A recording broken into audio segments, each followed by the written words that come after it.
Bonjour, Benoît Confiron, responsable des opérations du groupe Carré. Bonjour, David Boucher, référent technique à la ferme pilote. Bienvenue pour un nouveau carême en plaine spécial stockage des céréales.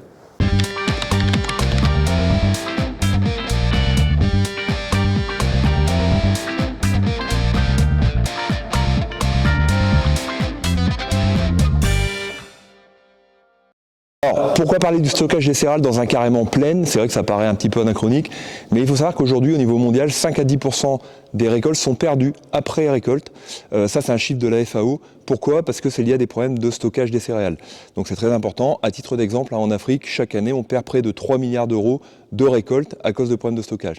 Alors, on n'est pas à des chiffres comme ça en France, puisqu'on a quand même une qualité de stockage des silos qui sont vraiment beaucoup plus performants. Ceci étant dit, c'est un vrai problème. Et puis, comme pour le raisonnement des insectes au champ, de plus en plus, on a une pression des insectes qui grandit et des solutions qui diminuent. Donc, il est important de revoir toute la stratégie, de réfléchir en amont, c'est-à-dire c'est un peu comme ce qu'on fait en agronomie, de voir tout ce qu'on peut faire pour éviter les insectes, puisque à la fin, il y a quand même plus beaucoup de solutions phyto telles qu'on les a connues. Autrefois, au Moyen-Âge, on remonte très loin dans le temps quand même, on utilisait des graines de fenugrec qu'on mettait dans les stockages de céréales, qui avaient un effet répulsif sur la ravageur. Comme quoi, le fenugrec qu'on vous propose aussi en plan de campagne colza, il a un intérêt qui n'est pas connu que depuis quelques années. Alors pour revenir au charançon, au niveau de son cycle biologique, c'est très simple. Chaque femelle pond 200 œufs, un œuf par grain, ce qui fait qu'on contamine des lots conséquents très rapidement.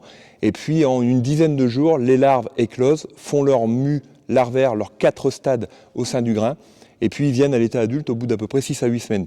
Ce qui veut dire que même si vous stockez sur des durées très courtes chez vous pour faire de la semonce fermière, vous pouvez avoir de gros problèmes de charançon. Ça occasionnera pas toujours des pertes de germination, par contre des plantes qui seront toujours très peu vigoureuses à l'élever, donc ils vous amèneront beaucoup de problèmes au champ. Et puis cette année, vous aurez peut-être des problèmes un peu plus accrus par rapport à d'habitude.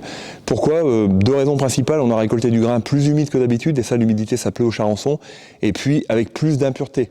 Je pense que vous êtes nombreux à avoir remarqué qu'il y avait des variétés qui étaient dures à battre cette année, que vous avez amenées au silo avec plus de paille, plus de menu paille, et ça, c'est vraiment très bon pour ramener les charançons qui sont déjà au champ.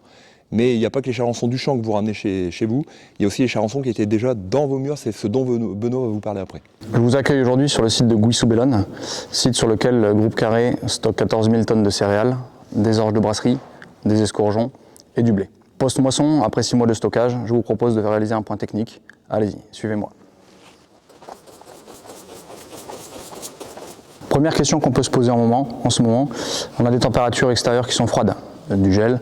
On commence seulement à pouvoir bénéficier de ces températures-là.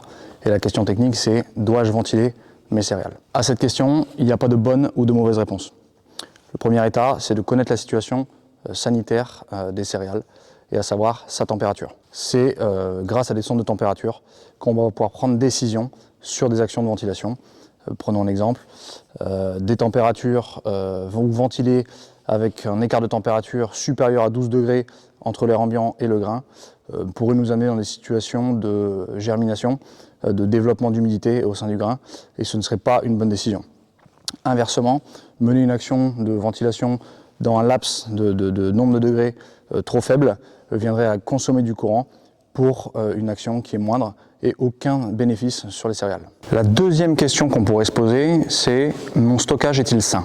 Dans le mot sain, on va rechercher surtout la présence d'insectes et pour cela, on va avoir recours à un outil qu'on appelle plus communément le tamis. C'est l'outil qui est utilisé et présent dans l'intégralité des silos, qui est utilisé par nos contrôleurs lors des expéditions ou chargements de céréales pour l'export ou pour nos clients industriels. Dans ce tamis, on va venir mettre une quantité de grains et qui nous permettra de filtrer les petites espèces, les poussières, les impuretés et notamment détecter la présence d'insectes ou non. Un outil très intéressant et qui est disponible dans toutes les maisons, je vous invite soit à acheter un tamis, mais un outil alternatif qui peut être utilisé, qu'on a dans toutes nos cuisines, c'est la passoire. La passoire, on pourrait sourire suite à ce discours, la passoire et une assiette nous permettraient d'avoir exactement le même effet, c'est-à-dire retenir le grain à l'intérieur de la passoire et laisser passer les insectes, les impuretés et la poussière. Avec cette passoire et ce tamis, je vous invite à effectuer le tour de vos céréales et à rechercher ou à cartographier les zones où il pourrait y avoir du développement ou de la présence. Suite à cela, c'est un peu comme les températures. À partir du moment où vous avez cartographié votre environnement, vous êtes capable de pouvoir prendre des décisions sur des actions. Donc la température, prendre des décisions sur la ventilation, la présence d'insectes, prendre des décisions sur des actions différentes. Donc avec le tamis, on va venir prélever les quantités d'échantillons le long des murs. Cela, ça vous permettra d'identifier éventuellement des actions de nettoyage ou de présence dans les locaux, et donc, en vue d'anticiper la prochaine moisson, des désinfections de locaux. On va pouvoir identifier aussi, suivant les zones, si les insectes sont présents plutôt dans la zone de début de moisson, les premières céréales qui ont été stockées. Cela peut être dû au nettoyage de la moissonneuse-batteuse, donc des insectes résiduels présents dans la moissonneuse-batteuse, mal nettoyés avant moisson. Et enfin, une dernière zone intéressante à analyser avec le tamis ou avec la passoire, c'est les têtes de tas. Ce qu'on appelle les têtes de tas, c'est les endroits les plus défavorables en termes de ventilation, mais aussi en termes de points de chute, notamment liés à la poussière, liés à de la manutention, lorsqu'on va entreposer le grain en période de stockage. Si vous détectez de la présence d'insectes dans vos tas de céréales, elle peut être présente pour plusieurs aspects. On sait que l'insecte va se développer lorsqu'un grain est humide et potentiellement chaud, et inversement, on va être considéré en dormance dans un grain froid inférieur à 12 degrés. D'où la raison pour laquelle on ventile pour stocker nos céréales le plus longtemps possible. Des actions qui doivent être menées s'il y a présence d'insectes dans les tas de céréales, la première, c'est travailler le grain. Soit par l'intermédiaire d'actions de traitement, soit par l'intermédiaire d'actions mécaniques, type nettoyage, passage au trieur. C'est des outils qui sont utilisés dans les silos du groupe Carré lors des expéditions ou réceptions de céréales. Quoi qu'il en soit, il est important de maîtriser son stockage, de connaître ses infrastructures, d'être équipé avec différents outils, on l'a vu, qu'ils soient basiques ou techniques. Maîtriser son stockage, maîtriser la conservation de ses céréales est relativement important. Si vous avez des questions, n'hésitez pas à vous orienter vers les chefs de silo du groupe Carré qui sont formés pour répondre à cela. Jean Deray, directeur collecte du groupe Carré. Alors moi je tenais à faire le lien avec le commerce des céréales sur cette gestion des insectes. Dans toute la chaîne logistique qui va du champ de production jusqu'à l'usine de transformation, le rôle du groupe Carré, c'est d'assurer une marchandise saine, loyale et marchande. Donc, par définition, ça veut dire absence totale d'insectes vivants dans tout ce que nous expédions vers les usines ou les ports pour l'exportation pays tiers.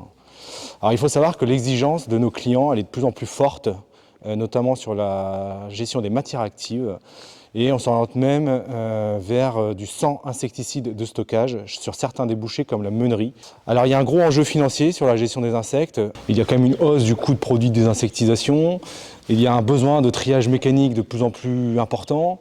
Et il y a aussi des coûts de refus de marchandises qui sont de plus en plus fréquents malheureusement. C'est-à-dire que quand on exécute une péniche vers une usine et qui détecte un insecte vivant, on ne cherche plus à comprendre, c'est retour à l'expéditeur et forcément aux frais de l'expéditeur. Donc c'est pourquoi on vous demande vraiment d'apporter le maximum de vigilance sur cette gestion d'insectes, sur vos tas de blé ou autres céréales dans vos stockages, afin de limiter les coûts pour tout le monde.